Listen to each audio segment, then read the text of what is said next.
down, has taken it.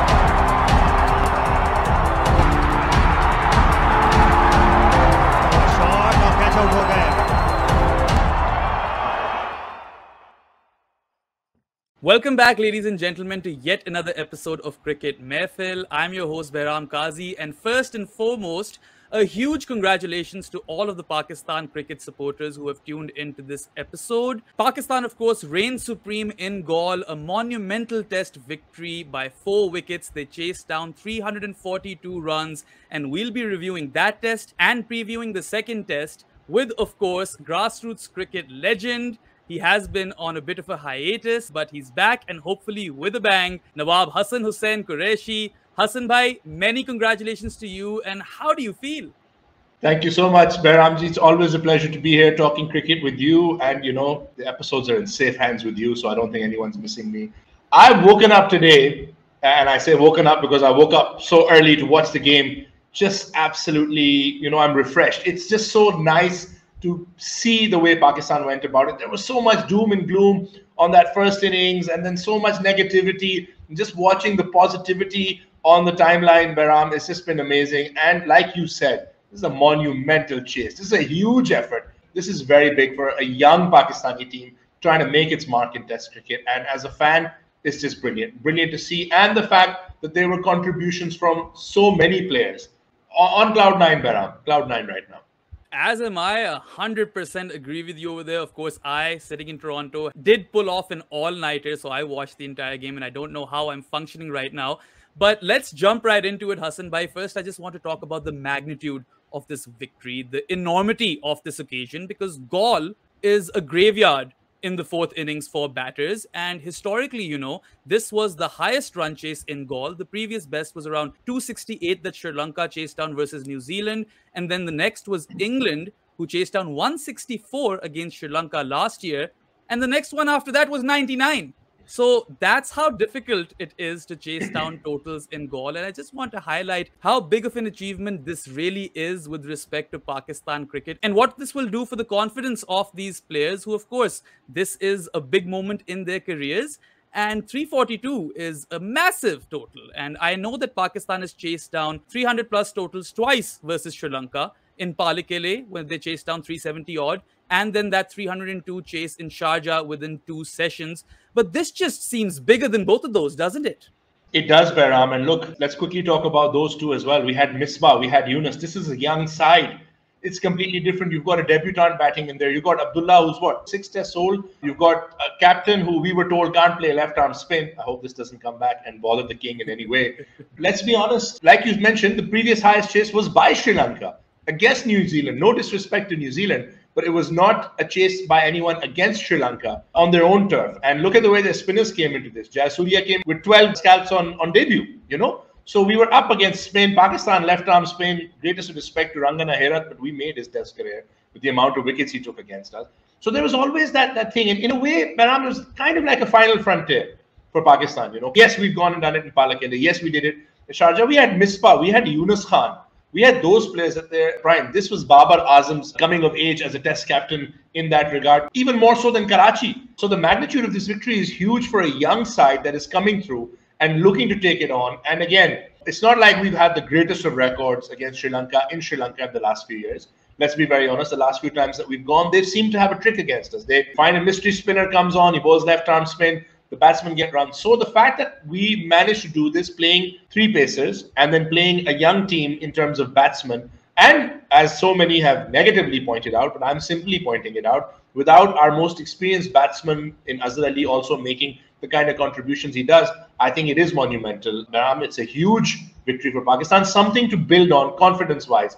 And look, it's a tough chase. There's just this mental barrier when it comes to 300 plus in the last inning, especially like you said, in a graveyard of chases for batsmen in the 4th inning like Galle. So to go ahead and do that at this time, and Sri Lanka coming into this having ripped Australia apart in the last game that Australia played here. I mean, you know, I went to start cooking lunch and it looked like Australia might bat the next day. I came back, Australia was finished. The game was over by an innings. So for Pakistan, who just lost to Australia, and we were all being told Australia in Asian conditions is just got everything going because they beat Pakistan.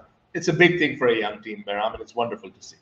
I concur, and I think one of the most important points that you mentioned over there is that the previous best chase was by Sri Lanka, the home team. Pakistan is an away team, and this Pakistani team, even though historically Pakistan have played spin really well, this team did not quite have those credentials, and then to go on and chase 342 on a turning wicket. There was quite a lot of purchase on offer on that wicket, and I really think this is a gargantuan feat, and this will remain fresh in the memories of Pakistan supporters for a long time. Moving on, of course, I want to talk about the golden boy, Hassan Bhai, Abdullah Shafique. Now, this is a guy that was fast-tracked into the team. He scored a century on T20 debut and then had just played 3 first-class games prior to his test debut, spent about a year with the team, and then was given his opportunity. And boy, has he taken that opportunity with open arms. I mean, this kid has only played 6 test matches, has 720 runs, 200s, 450s, and all in testing conditions. He's extremely clutch.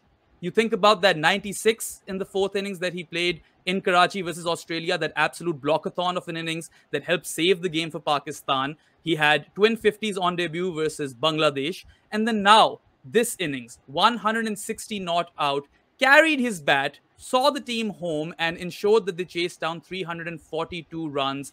I am extremely impressed. I think he's got amazing temperament. He's calm, he's composed, he reads the situation really well. And just the way he milked those singles between short leg and leg slip, I thought that was impeccable. I am running out of words, Hassan Bhai, so why don't you chime in now? No pressure. I'm going to put absolutely no pressure on him, Bahram, but I'd just like to point out that the Pakistani batsman whose record he's broken in terms of runs in his first 6 matches is no less than Javed Miandad. All right? Javed Miandad is as clutch as it gets for Pakistan cricket. No pressure on Abdullah. I'm just pointing out facts. The only 3 batsmen to have more runs than Abdullah Shafique in their first 6 test matches are Sunil Gavaskar, Donald Bradman, Don Headley. Again, no pressure. I'm not putting any pressure on the boy. I'm just simply pointing out the level of his ability and the level of what he's gone on to achieve. Like you pointed out, Karachi, all right? Like you pointed out here, away test match against a very strong home side. I don't care what people who want to be negative want to say about Sri Lanka. Tough conditions to go out and do it in the 4th innings as an opener. Pakistanis felt that we cracked it finally with Abid Ali coming in. Abid had that unfortunate incident with his health, and so he got fast-tracked into the team. The pressure's been on this boy since he's made his debut. All right, it's been non-stop pressure. And he has, alhamdulillah, been performing. And like you said, just keeping it simple, keeping it straight. For Pakistan to have an opener carry his bat in the 4th innings of a chase is a huge thing, Bahram. All right, it's something you and I have not seen that often. And you and I have both been watching cricket pretty much since the day after we were born. So we've not seen something like that. It's a big thing for Pakistan. It's an even bigger thing for Pakistan when it's an opener. And he looked, other than that one chance that he gave when we needed 14 runs and he got dropped, he looked in absolute control play, close to his body. Like you mentioned, the singles he kept picking, the way he kept taking them on, he just blunted them out. But this was not a negative innings. He played over 400 balls. He was absolutely in control. Bahram is 22 years old. You know, inshallah, this guy is going to solve our opening woes, which have always been there with Pakistan cricket, for the next few years. But I just want to repeat something I said earlier in the day today also. It's very important that we remember to give Abdullah the space and the time and the love when he's not doing well. Right now, alhamdulillah, he's top of the world. Love that about it. But we have to remember there will be times when there will be blips. But he's a special player. He's a once-in-a-lifetime player that we have to handle with that kind of care. And I think it's a team environment with Babar, with Mohammad Yusuf, with Saqlain Mushtaq, who are doing exactly that. Let's not forget that we had a very unlucky and bizarre dismissal for Imam. Otherwise, both of them were on track to go and put on another very big, important opening score. So we had that bad luck. You know, sometimes that can get you down. You can start thinking to yourself, oh, yeah, look what's happened here. Then we lost Babar. Throughout all that, to keep his composure, like you said, to go on and play a match. This is not just a match-winning knock. This is a career-defining knock, and I hope there's many more of these. And we honestly cannot praise this boy enough. Absolutely. And just the fact, like you mentioned, that he's just 22 years old. You've got a good 15 years of Abdullah Shafique still remaining in Test cricket, fingers crossed. And he's just so technically sound. The way he plays with a straight bat, and he doesn't take a lot of risks, yet he pushes for those singles. Like you mentioned, he played 400 plus balls. Another fun statistic, only 5 batters in the history of Test cricket have played an innings with more than 400 deliveries in the 4th innings in the history of the sport. And two of them are Pakistani, Babar Azam and Abdullah Shafique. And I just cannot believe that I have lived to witness this day, and I am so excited by the prospect that Abdullah Shafique is. And just to segue a bit, Hassan Bhai over here, like he played proper attritional cricket. He punished the bad balls, took his singles, knew his areas, but still had very, very sound defense. And just in contrast to Bazball, because there's a lot of talk around the town that you need to go and play aggressive cricket and that's how you'll win games in test matches. I think that it varies from condition to condition. And in Asian conditions, I think this was the perfect template to go about searching for test victory. So what do you have to say about that? Baram, I'm going to go back to my English roots and bring out a very cool saying. There's more than one way to skin a cat. Please don't try skinning a cat, but if you want to, there's more than one way to do it. Now, Bazball is fantastic. It's wonderful to see. Is it going to work in conditions like this? We don't know. It may not. But the thing is, Pakistan had chosen a template and they went about it. If we tried being too aggressive and it hadn't worked out for us, we could have had the old excuses, oh, but they were trying. No, we picked the right template. We believed in ourselves. We gave our boys those confidence. It has to be about, like you said, the conditions, the opposition, the weather. When the rain came down, I was like, Allah Mia, please not today. Oh my please God. not today. And there were a lot of us who felt that those covers looked faulty, Baram. All right. We were about to send a lot of hate mail to the Galle ground staff, but credit to them. Brilliant. They were the whole time. And it just goes to show that, yes, it's important to play exciting cricket, but test cricket is test cricket because it tests you. And today and yesterday were great tests for Pakistan cricket. I would say the first innings was a great test for Pakistan cricket because there was those of us complaining that we gave 70, 80 runs too many. And then those of us complaining that we made 70, 80 runs too few. And then people were complaining about Babar Azam also, that why is he doing this? Why is he doing that? So we just showed that there's more than one way to play test cricket. You have to back your strengths. You have to back the kind of ability that your players have. And you have to back the skill set that they have, If we had a player like Johnny Bairstow who could have come in and just attacked, yes, some days it might work, some days it might not. Pakistan went for what worked for them, didn't come into the pressure of people saying, okay, when you're chasing 342 in the second innings now, you have to have it done in 50 overs and it's got to be done and dusted. And might I remind those who are always very keen to jump on the captain's back that the #1 ranked batsman in T20 cricket played an innings of a lifetime in the first innings, played an exceptional 100, made another 50 before getting out to a very bizarre dismissal. These guys have the ability to do multiple formats. That's very important for Pakistan. Bazball is fantastic. It's great to watch. It's wonderful to watch. But I think sack ball needs to be respected also. And we just need to, look at the conditions, look at the opposition, and go with what works best for us. And people talking about it being old-fashioned, Baram, how many times did we chase 340 in the past? Not that often.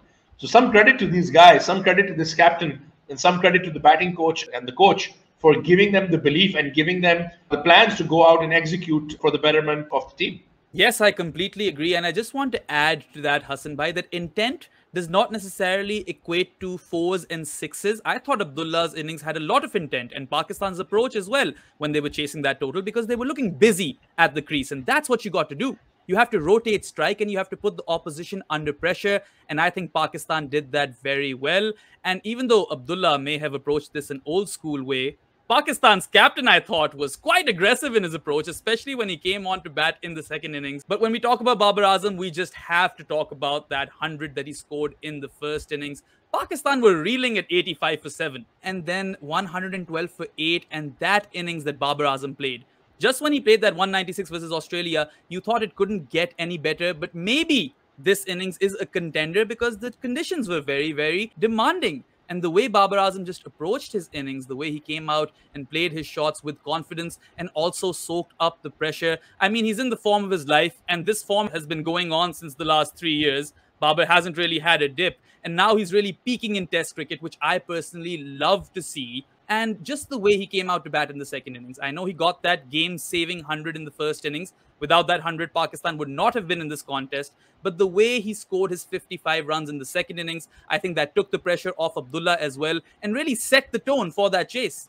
It did. And I'd just like to quickly go back to that first innings, as you rightly mentioned, Behram, that we were in trouble. It didn't look like we would get anywhere near. We'd already given too many runs. And then for the captain to come out and show that kind of, again, intent in being very intelligent the way he went about it, backing Naseem, who also had a fantastic match with the bat. You want to give your tail-enders that kind of confidence. A captain's innings, we kept hearing, oh, he can't play left-arm spin, he can't play Test cricket, He's just a guy who stat pads and he just goes out there and makes runs for himself. The pressure was enormous in the first innings because had Babar fallen early, had we fallen behind, everyone would have talked about how his tactics as a captain in the first innings, where we did give too many runs, caused Pakistan to, not have a good game. So he was under that pressure. He took it out. Second innings, of course, big chase. He came out, again, amazingly enough, with intent and went on and played a really good innings again. So for Babar to come out, show that intent, like you said, take the pressure off of Abdullah. Till he got out, we looked like we were going to ace this chase, So he showed that. And Test cricket, Babar has always spoken about the importance of Test cricket. To be doing it simultaneously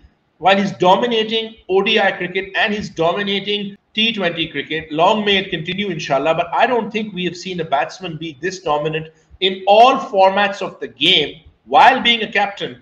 I don't know, maybe Steve Smith was doing it when he was captain. Joe Root was doing it, at least in test matches, but his team wasn't going anywhere. Virat Kohli at the time has always been an exceptional white ball player. There were some questions against his credentials in the red ball game. Kane Williamson is someone who comes close, but again, so for Babar to be doing all of this while being that dominant is just something amazing. And there is a lot of pressure, all right? Babar is the Pakistani batting captain in the current age who has a lot of pressure on him, the likes of which maybe in the past only Inzamam ul Haq or Javed Miandad have had as captains, where the entire expectation has been on them to be the main run scorer. Babar has been that main run scorer and he's been doing it. And his partnership with Abdullah, he's protecting the young guy, he's giving him confidence. So yes, there will be days down the road where it won't work out as well. And then the naysayers can have their say. But for now, I hope they would just give the captain some credit for not just being an excellent captain, but also being the best batsman in the world. Yeah, I don't think there's any doubt anymore that currently, at this very moment, I think Babar Azam is easily the best batter across formats. And considering the start he had to his test career, he didn't get very many runs. He was backed consistently by Mickey Arthur, who have brought his average up to 47. I mean, that is just astronomical, and this guy's just batting on a different planet. And if we continue to talk about Babar, we'll just go on and on and on and on. But this show also must go on. So I'm going to switch to Pakistan's combination now. It's been a big bone of contention in this particular test match. And a lot of Pakistan's players have actually performed in this game. Of course, Shaheen Shah Afridi got a 4-wicket haul in the first innings. Nawaz got a fifer in the second. Yasir Shah got 5 wickets across the game. Hassan Ali was miserly for his 3 wickets. Naseem Shah might have not shown with the ball, but that innings of 5 runs off 60-something deliveries was imperative towards Pakistan's victory. So he's also chipped in. And the hallmark really of this Pakistani team, yes, there's great unity, camaraderie, friendship, everyone backs each other. But I think what separates this team from Pakistan teams of the past is that it's always a team effort. It's not about individual brilliance. And I think that speaks volumes. And just on that note, now you've got all of these different guys performing. I think that going in with 3 spinners and 3 seamers was a bit of a mistake. You need a bit more batting strength. I was all for playing both of Agha and Nawaz, but not at Fawad Alam's expense. So let's talk about the bowling first. Now, I think you would also agree that Pakistan should probably go in with 2 seamers and 3 spinners. And given Shaheen Shah Afridi has a bit of a niggle, who would those 2 seamers be for you? Because I know Hassan bowled with a lot of control, but Naseem was a bit erratic. You've got Haris Rauf waiting in the wings for his test match debut, who can be electric with his pace. And then also, if you want to just strengthen the batting lineup further, maybe your second seamer could be Fahim Ashraf. So how do you see Pakistan's bowling combination going into the second test match at Galle? What days we live in, Bahram, to have that kind of depth, huh? Yeah. To have that kind of depth. Also, quickly talking about the performances, Yasir Shah, how are we not talking about that ball? How are more people not talking about that ball? That was a tribute to the late, great Shane Warne from Yasir Shah. That was exceptional. And he was dynamite in the field also. That catch he took to dismiss Chandimal in the first innings, oh my God. Yeah, just now imagine Chandimal just scored a double 100. He could have gone on and made more runs. So Yasir performing. Nawaz getting a 5-wicket haul on his test comeback, making 19 very important runs. I do believe it would be a bit harsh on Salman Ali Agha to drop him right now. I was also one of those people like you questioning why Fawad isn't playing when he brings batting, bowling and fielding to the equation. I would go in like you with 2 seamers. Now, what do? Do you leave Naseem out after he's had that game with the bat? There's a temptation to bring in Haris. There's a temptation to bring him in and just say, all right, just go out there, short 3-4 over spells, give it everything. That's something a lot of these young Sri Lankan batsmen would not have faced before, all right? Fahim strengthens your batting to unreal levels. And let's be honest, Fahim's test record is exceptional, all right? We don't give him enough respect. Plus another left-hander in the batting order again makes life more difficult for Sri Lanka's leading spin bowler in Jayasuriya. So worth considering. Shaheen's wriggle is a concern. I would take the risk of resting him personally. I would not want to put him under that pressure. A lot of pressure on Hassan, but like you said, he was miserly. He also brings that thing with the bat. Maybe having to take the lead and be the main bowler could spur Hassan on. Let's be honest, for as critical as people have been of Hassan's white ball form, his red ball form has been pretty good. So he deserves that. Plus, he brings in the ability with the bat. He came out. It didn't work out for him, but he came out to hit out, and he did get some of that. While it would be tough to leave Asim out, I do believe that maybe going in with Hassan and Fahim, leaving Shaheen out for maybe Fawad, would give you an exceptional batting lineup, would still give you the ability to bowl those overs, allow Salman to focus on his batting, which is his stronger strength. Let's not forget, Behram, we also have Saud, who can also bowl left-arm spin, who's also a more than handy and a capable batsman. So I think it's something we can look at. And hey, look, if the king says he's a spinner, I believe the king that he's an off-spinner, all right? Nobody give me any doubts. So I would rest Shaheen. I think Sri Lanka are going to go for a even more spin-conducive track next time around, that they maybe missed a trick over there. So definitely rest Shaheen. I think Hassan stays. Hassan should stay. One of Haris or Fahim can come in, but only if they come in for Naseem. I would not want a third pacer coming in. I think we should bring Fawad back. He will strengthen the batting. The second test match could possibly even be a scenario like the Australia-Sri Lanka game, where Pakistan, if they get the opportunity to bat once, should bat once and bat big and put the pressure on second time round. So all those things to consider, but Nawaz, Yasir, and Rizwan coming out to bat and playing with a lot of intent, every Pakistani's favorite word these days, and just taking that pressure off Abdullah. So again, it was all part of a wider group of exceptional performances by the whole group. And, I think that comes down to a captain, management, coaches, and players who are all buying into this philosophy and buying into this thing. And look, Behram, we've said it before, we'll say it again. Those of us who have grown up watching Pakistani cricket being so divided, honestly, right now, the results are not that important as long as we change the culture long term to be one where we back each other and always believe. You and I spoke right in the aftermath of the World Cup T20 semi-final. I've never been more positive, despite the fact that it was heartbreaking. It was not the same as all those heartbreaks before, because this is a group of guys all pulling in the same direction, and long term, inshallah, it will work out. So that's something we can be really grateful for.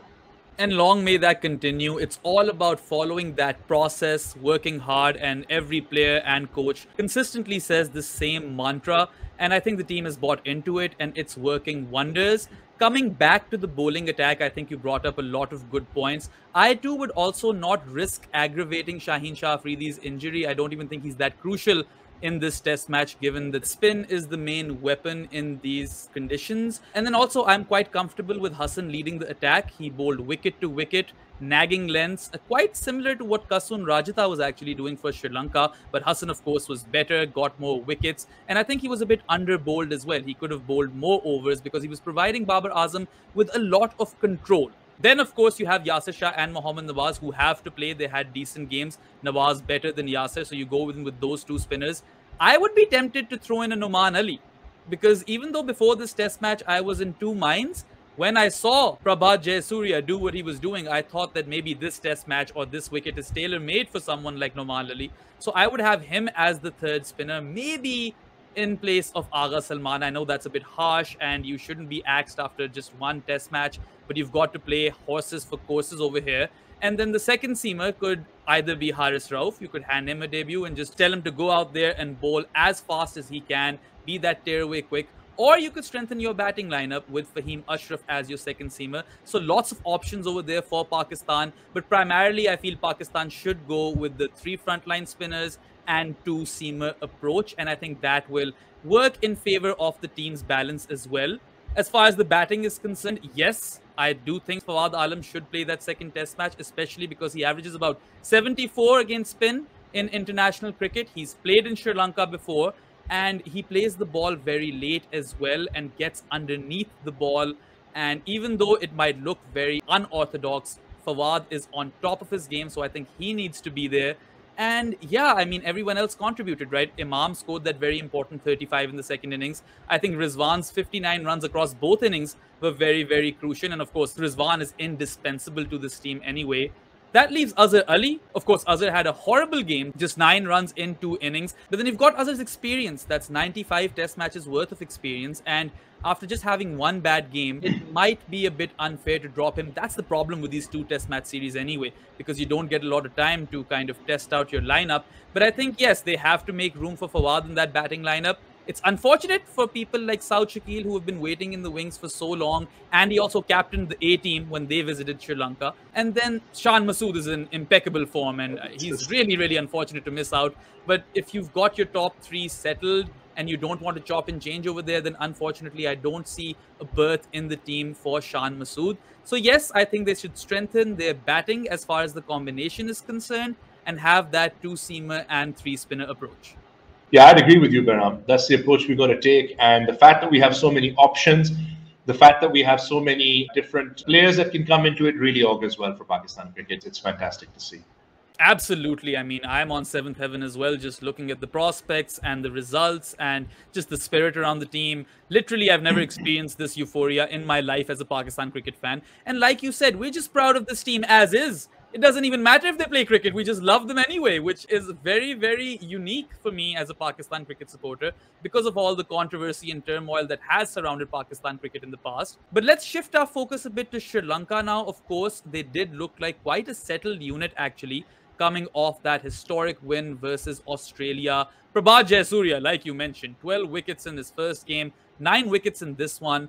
Third on that list of most wickets after 2 test matches, behind Clary Grimmett and Narendra Harwani, I think, if I'm pronouncing his name right. Right. Excuse me if I made a mistake over there. He's way before my time. But that is exceptional. And left-arm spinners and Sri Lanka, that's a love story that has been going on since the dawn of times. But I do feel that Sri Lanka are over-reliant on him. I wasn't quite impressed with the other spinners. I thought Dhananjaya and Ramesh Mendis and Mahesh Theekshana, they weren't quite impressive and they were leaking runs. Pakistan used them to take the pressure off.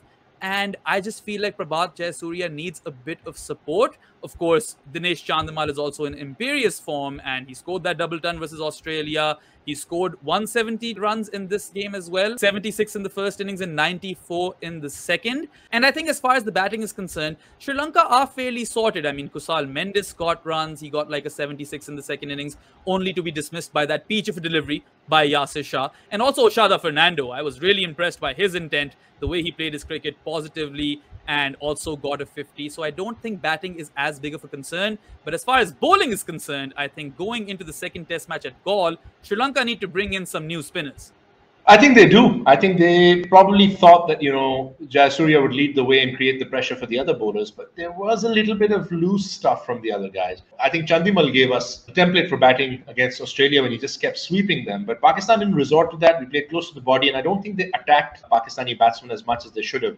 I saw a little bit of Jeffrey Van der Steen the other day. And he definitely looks a little bit interesting, looks a little bit exciting with his leg spin. Could they go with that option? Dhananjaya just seemed like an afterthought. They would have been better off telling Angelo Matthews to bowl. I think Dhananjaya got nothing. And Mendes, as the senior spinner with 9 test matches, had a pretty poor game. And the other guy whose name I'm struggling with, Theekshana, he actually had a very poor game. So whether they bring in another left-arm spinner, trying to play on Pakistan's mind with stuff like that, because let's not forget, Jayasuriya is all of 2 test matches old. 2 test matches ago, the most famous Jayasuriya in Sri Lanka was Sanat Jayasuriya. And he gave Pakistan a lot of nightmares over the years. Sri Lanka, I feel, might even go in with an even more spin-focused lineup because I think they'll believe that they need the ball to spin even more and they will go for an even more spin-conducive track in Galle. Now, it can work out for Pakistan if we bat first, put on a big score, or if we bat, in our only innings and put on a big score. Because while Sri Lanka are sorted for the batting, and you're right about Fernando and Mendes and all of these guys, showing intent, and Chandimal was playing exceptional cricket, all right? He was playing some really good stuff. He's looking comfortable. He got to start very young, and then he had that time where he was captain and all that, but he's looking very comfortable in his skin right now. Really has come of age, hasn't he, Dinesh Chandimal? Yeah, and he's looking good. He always had that in him. He had the ability, but he had the look to be someone like a Jayawardena, who was an exceptional player for Sri Lanka. So they'll be happy with that. I think, yeah, they're okay batting-wise. They need to think about the bowling. Now, what options are there? Those who watch a lot more Sri Lankan cricket will be comfortable. They, I think, would also want to go in with another spinner or maybe even an extra spinner maybe an all-rounder who can spin. I personally would think they wouldn't do too badly bringing in Van der Sar simply because he seems to have good loop on him. And Yasser did all right for Pakistan. So this idea that leg spin won't work on these conditions, Yasser put that to bed with the strong performance. But Sri Lanka will need to be more attacking of the two sides going into the next match, because anything other than a win for them means Pakistan win the series. They'll be looking to that test match against Australia for inspiration. And I think Pakistan will need to be on guard. After a win like this, the last thing you can afford to do is be off your guard. Yes, I agree. Jeffrey Van der Sar could be a potential option. And just coming back to Pakistan's spin attack, actually, I mentioned that I would like to see Nawaz, Noman, and Yasser, all three of them feature. But there is one con. It's a one-dimensional spin bowling attack. They all bowl with the same angle. So there is that to worry about. But then Pakistan do not really have a lot of options over there. So they aren't particularly spoiled for choice. But yes, I think Sri Lanka will produce a more spin-conducive track. And they're going to give themselves every chance of winning this test match and drawing the series. Which brings me to my next talking point. The World Test Championship. Of course, we have to look at the larger picture over here. And Pakistan have improved their chances of making that final considerably after this victory, especially given how much confidence this would have given the boys. And if Pakistan go on to win this test match, then you've got 5 test matches versus New Zealand and England. 3 versus England, 2 versus New Zealand. And if Pakistan wins about 3 or 4 of those, things will start looking on the up for the men in green with respect to making that final. And we've got those matches at home, Behram. Yes. So that changes everything for us as well, where last time around, I honestly felt that we didn't play as badly against Australia as people make out. We had one very bad day and paid the price for it. Pakistan suddenly are thereabouts. This is the kind of team that in years past, we would have thought, okay, won the game, wonderful. Let's not think about it. But I think Babar's got a nose for smelling an opportunity. And he'll be telling these guys, you want to be there at Lord's. You want to be playing that World Test Championship final. Pakistan, when we last had the mace, before the World Test Championship had this final, everybody was talking about how we played attritional cricket, boring cricket, only played well in the UAE, completely forgetting the fact that we went to England and drew a series where we played some wonderful cricket. So I think everything is there for Pakistan cricket to go out and do this. And like you and I just discussed seconds earlier, the depth we have is something we haven't had in a long time. I mean, God forbid if there is a problem and we're unable to play someone like Azhar or unable to play someone like Imam, to have players of the caliber of Fawad and Shan in the wings, and in the kind of form they're in, the kind of form Shan is in, breaking records left, right, and center in English county cricket. Not to forget, Hassan Bhai, not to forget, sorry, I'm interjecting you, but the last time Pakistan won a test series in Sri Lanka, 2-1, the Palekele test, it was Shan Masood who partnered Yunus Khan. He scored 120 odd while Yunus went on for that unbeaten 171, which helped Pakistan chase down that mammoth total of 370 odd. So he has that experience as well in these conditions. He does. That was his first Test 100. After that, people have been complaining about him all the time, and he's just been proving them wrong all the time, going out there making runs. So I think the fact that we have that is something to look at. Pakistan definitely are in a position, Behram, where we need to think of the next 6 Test matches as imminently being winnable. I don't think we need to think any other way. I mean, whether we keep Haris for a later debut, let's hope, inshallah, we still have other players who are coming in. Like you're saying, Noman couldn't get a game. Sajid played very well against Bangladesh. Hasnain is coming back into it. There's a lot of guys performing well in first-class cricket in Pakistan after a long time. Let's not also forget that we have experienced heads like Sarfaraz Ahmed on the bench. So we have no reason not to go out there to try and win, And in Abdullah, in Imam, in Babar, and in Azhar, like I'll say, in 95 test matches, is no joke. He's gone and he's done it for Pakistan more than once. And every time people start, questioning him and stop believing him, he comes up with a performance. So I'm hoping to see that also. We have to target 4 to 5 wins in these next 6 matches, including the next match. We have to be thinking about that final. I don't think these boys will think anything less. And inshallah, we should be there. And, it would be really nice if the other team is the same as the one that reached the final and lost last time. That will work out pretty well for us, at least. Oh, I'm gunning for Australia. I've done the math, and if Australia win all their games, Pakistan's chances look good. So that's the road to the final that I'm looking at. And here's to hoping Abdullah Shafique gets another 4th innings 100. Like, in a career that's just 6 games old, 22-year-old goes out there and scores 160 not out. I know I'm coming back to this once again, but a 4th innings 100 is big as is. And this was in a match-winning effort. So absolutely phenomenal. And yes, Pakistan should have that winning mentality. They should look at these next 6 test matches and should look to win all of them. I'm really happy with the management as well. I think there's a lot of positivity coming from Saklan and Mohammad Yusuf. I don't know if you saw that tweet today or not, but that little board that they had, that whiteboard in which they just wrote down some positive stuff and said that we're going to create history. That's the sort of spirit I want Pakistan to play with. And I am feeling good about this now. I am hoping against hope that one way or another, Pakistan do make it to the Test Championship final. Inshallah. And look, Baram, I think maybe for younger viewers, white-bearded guys like myself should remind them that Saklan Mushtaq and Mohammad Yusuf were as good as it got for Pakistan. These are big, big players. And their transition into coaching, but more importantly, their transition into man management has been wonderful to see the way they've both gone about. At this level, you don't need a lot of coaching, but you need a lot of support. You need to be able to talk to guys. Mohammad Yusuf was an exceptional batsman for Pakistan in Test cricket, in all cricket that he played. Saklan Mushtaq was a pioneer. And as coaches, they've come and done that. And a lot of credit to the PCB. A lot of credit to the management, a lot of credit to the coaches. They just want this group of guys, because if you have a group of guys like this who clearly look out for each other, believe in each other, but you don't have the management and the coaching staff backing them up, it can be different. Everybody seems to be pulling in the same direction. Alhamdulillah, long may it continue. It'd be nothing better than a Pakistan-Australia final at Lords, and it'd be nothing better than, the last time we played them in England. Not Lords, the last time we played them in a test match. Yeah, so something like that again would be very memorable. But so much to look forward to for Pakistan cricket, Bahram, and so much to enjoy. And thank you for coming back to Abdullah, because I don't think we can talk about it enough, and I don't think we can praise that boy enough. And I think anybody who is still negative, please go out. It's really hot. Have a nice cold glass of lassi and ask yourself why you're not enjoying just Pakistan cricket being where we are right now. Absolutely, and just sky is the limit really for Abdullah Shafique. And yeah, you brought up a really good point about man management. We always knew that Saklan was good at it, but we didn't know that Yusuf was this good at it, because Yusuf has been in and around controversies throughout his playing days, and then even after, when he appeared as an analyst on TV. He did ruffle a few feathers in his time on TV, but that Yusuf does not seem to be the same person. And I just wish this team the very best. That's a wrap for this episode of Cricket Mehfil, guys. Hassan bhai, it's always a pleasure to record with you, of course. Talking cricket with you is an absolute privilege. Thank you so much for making the time. Thank you so much, Bahram. It's always brilliant to be here. I think we can go on for hours and hours. I just love the fact that we're both able to talk about something we both love so much for grassroots cricket, and hopefully all our friends and viewers and fans who are watching this relate to what we say.